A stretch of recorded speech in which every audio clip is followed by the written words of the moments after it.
You know that feeling when you're driving a familiar route, like, say, your commute home from work? Oh, yeah. Where you completely zone out. Right. You just completely zone out, and suddenly you're pulling into your driveway. And you don't even remember the drive. Exactly. You don't actually remember taking the turns or checking your blind spots, stopping at the traffic lights. Your body just, it just knew what to do. Yeah, we usually praise that kind of automatic mastery. We call it muscle memory. Or being in the zone, right? Yeah. And it feels incredibly comforting. But welcome to today's deep dive, because we are looking at a project called The Swordsman Who Had to Choose. And it asks a really wild question. A terrifying question, honestly. Yeah. What happens when you reach the absolute pinnacle of that perfection, only to realize you feel like a puppet dancing to a dead choreographer's instructions? Right. And to understand the sheer terror of that realization, you really have to look at the subject of these documentary notes and transcripts we have. Her name is Lin Qian. Lin Qian, right. Yeah. She's a martial arts master, and she teaches at this sort of hidden word-of-mouth place called the Yunshui Academy. Deep in the misty mountains of Fujian province, which just sounds so cinematic. It really does. But her training is incredibly real. She has been training relentlessly since she was 6 years old. Wow. So we're talking about 39 years of daily, rigorous physical programming. And the sources, they describe her resulting technique in this incredibly specific, almost chilling way. They call it inevitable. I love that word for it. Inevitable. Right. Like, she's not just doing these flashy cinematic routines for a camera. In actual functional combat, she just dismantles lifelong practitioners. Yeah, because every movement she makes seems like the only possible physical action that could exist in the universe at that exact fraction of a second. Yes. She is the ultimate embodiment of that driving the car automatic mastery we were just talking about. But what's fascinating here is that inevitability is precisely what triggers her internal collapse. Right. It's not a physical failing. No, not at all. It is a total crisis of meaning. I mean, the software is running flawlessly on the computer, but she suddenly realizes, there's no user sitting at the keyboard. Oh, that's a great way to put it. And that moment of realizing the comfort is gone, it doesn't even happen during some high-stakes tournament. No, it's so mundane. It's completely mundane. She's just teaching a basic downward diagonal cut. Pie cut. Right, the pie cut. It involves this very specific shifting of weight, a torque of the hips, and an exact angle of the wrist.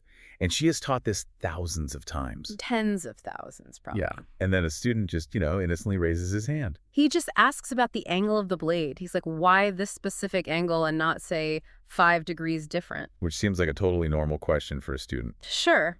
And Lin Qian gives the standard centuries-old teacher answer, which is because this is the correct angle. But the student pushes back. Right. He asks the single most dangerous question in any strict tradition. He says, but why is it correct?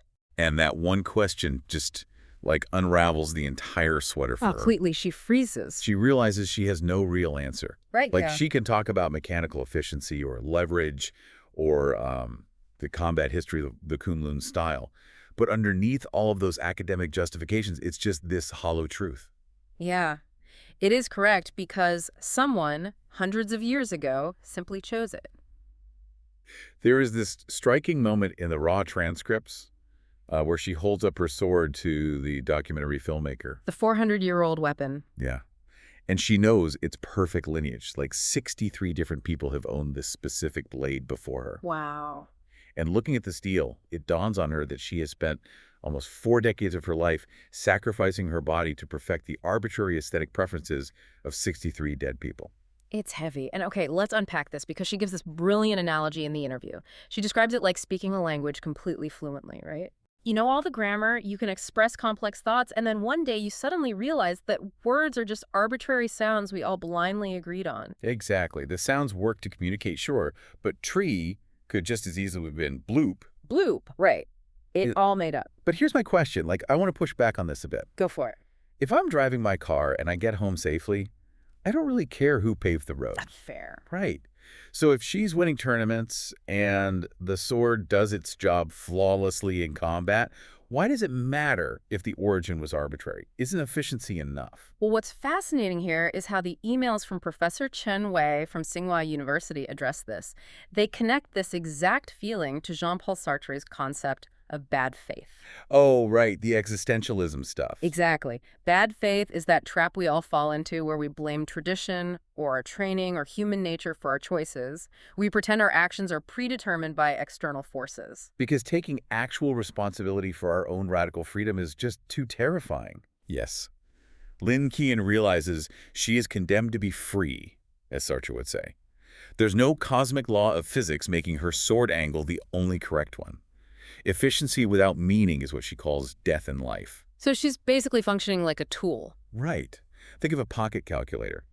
It's flawlessly efficient at solving complex equations, but it possesses zero understanding of the math it's doing. It's just running the program. Exactly. She realized she wasn't the author of her movements. She was merely an instrument playing someone else's song. And once you see that you're living in bad faith, you really can't unsee it, can you? No, you can't. You can't just go back to teaching the pie cut the next day like everything is fine.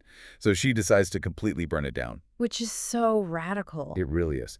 She systematically starts tearing apart 40 years of hardwired muscle memory to try and find her own authentic movement. And physically, neurologically, that is agonizing. I can't even imagine. Because when you learn a complex motor skill over decades, your brain shifts control away from conscious decision-making down into the automatic routine parts of your brain. The autopilot. Right, the neural superhighway.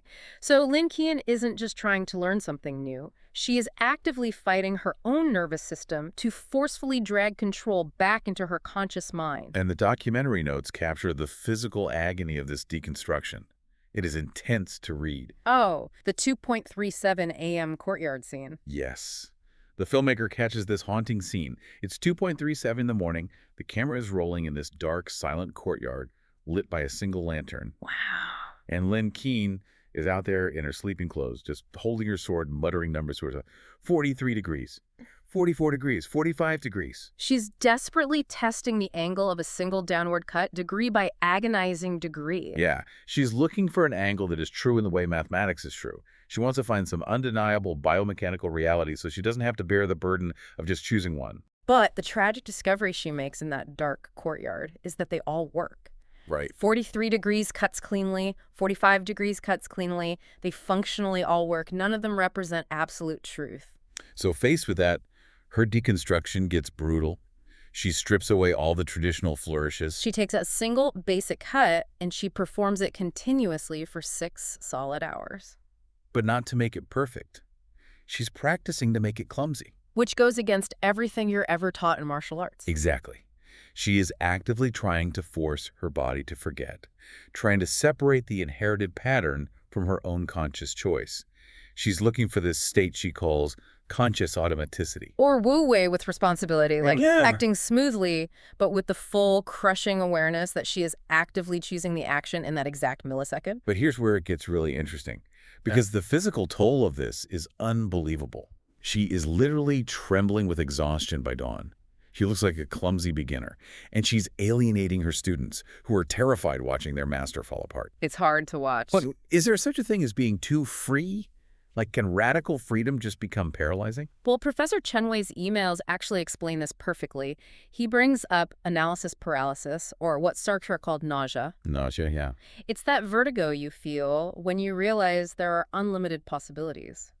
When there are no rules or predetermined correct ways to do things, the sheer weight of having to author every single detail from scratch can just crush you. It's like staring at a blank page, but for your human body. Exactly. But she realizes the point isn't to erase history entirely. I mean, you can't escape your own muscles. Right.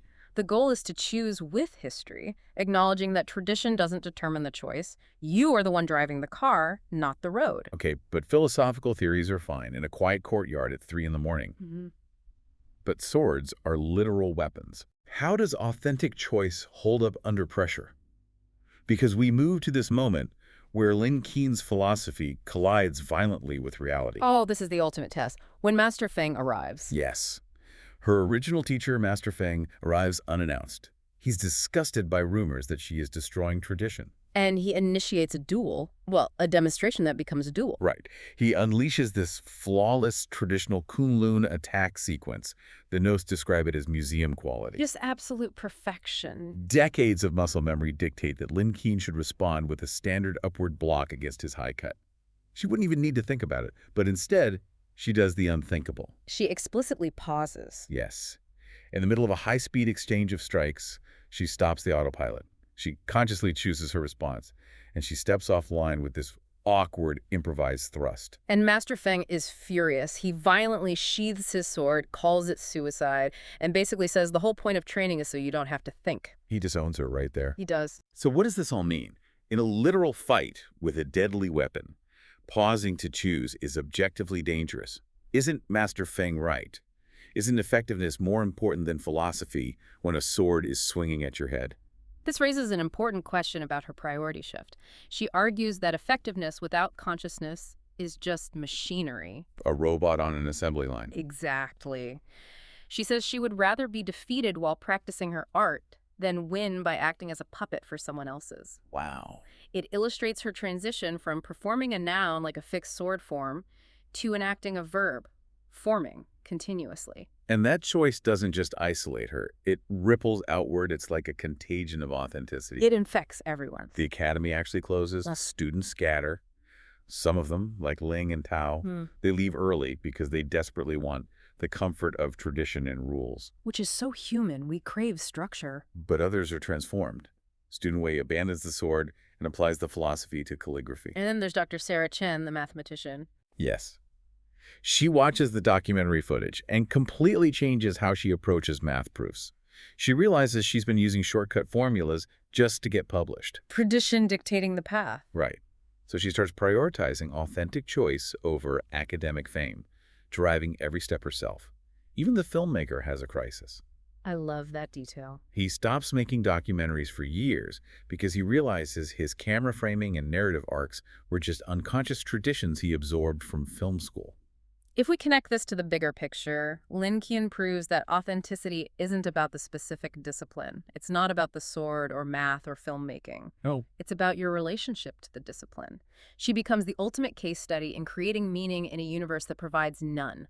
Which brings us to the epilogue in Chengdu. 3 years later, Lin Qian has actually stopped intentionally practicing altogether. He just chops wood and carries water. Yeah. The practice simply became part of her daily life, moving as a mode of existing. The conscious automaticity finally settled into her bones. So I want to turn this to you, the listener. Where are you relying on bad faith in your own life? Oh, that's a tough question. It is. Whether it's the way you run a meeting, the path of your career, or how you practice a hobby on the weekend. Are you making conscious choices? Or are you just flawlessly executing the arbitrary decisions of people who came before you? Are you driving on autopilot? Exactly. I want to leave you with one final, lingering thought from Lin Qian's retreat into the mountains. She suggested that true authenticity requires complete isolation, free from the noise of performing for others. Because an audience changes how you act. Right. So in today's hyper-connected world where everything is visible and performative, is it even possible to practice true authenticity as long as someone else is watching? Think about that. Until next time.